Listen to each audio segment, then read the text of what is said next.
କୋଏଲ ନଗରରେ ଦୋଳ ପୂର୍ଣ୍ଣିମା ମେଳନ। ରାଉରକେଲାର କୋଏଲ ନଗର ସ୍ଥିତ ଶ୍ରୀ ଶ୍ରୀ ଜଗନ୍ନାଥ ଓ ବାବା ଆଖଣ୍ଡଳମଣି ମନ୍ଦିର ଟ୍ରଷ୍ଟ ଆନୁକୂଲ୍ୟରେ ପୁଷ୍ପାଞ୍ଜଳି ସେବା ସମିତି ଦ୍ୱାରା ଆୟୋଜିତ ପବିତ୍ର ଦୋଳ ପୂର୍ଣ୍ଣିମାରେ ମେଳନ କାର୍ଯ୍ୟକ୍ରମ ମହାସମାରୋହରେ ପାଳିତ ହୋଇଯାଇଛି। ଟ୍ରଷ୍ଟି ବ୍ରଜେନ୍ଦ୍ର ଦାସଙ୍କ ସଂଯୋଜନାରେ ଆୟୋଜିତ ଏହି ମେଳନ କାର୍ଯ୍ୟକ୍ରମରେ ସହରର ବିଭିନ୍ନ ଅଞ୍ଚଳରୁ 20ଟି ବିମାନ ଅଂଶଗ୍ରହଣ କରିଥିଲେ। ପ୍ରଥମ କରି ଆୟୋଜିତ ହୋଇଥିବା ଏହି କାର୍ଯ୍ୟକ୍ରମରେ ଶତାଧିକ ଶ୍ରଦ୍ଧାଳୁ ଯୋଗ ଦେଇଥିଲେ।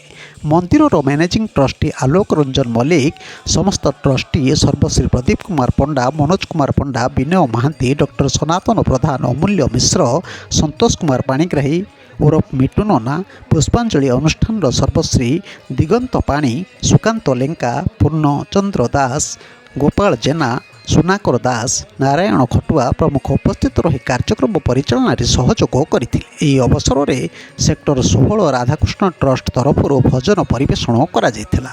ଏହି କାର୍ଯ୍ୟକ୍ରମରେ ମନ୍ଦିରର ସମସ୍ତ ଦଇତା ସେବାୟତମାନେ ସହଯୋଗ କରିଥିଲେ। ଶେଷରେ ଉପସ୍ଥିତ ସମସ୍ତ ଶ୍ରଦ୍ଧାଳୁଙ୍କ ମଧ୍ୟରେ ପ୍ରସାଦ ବିତରଣ କରାଯାଇଥିଲା।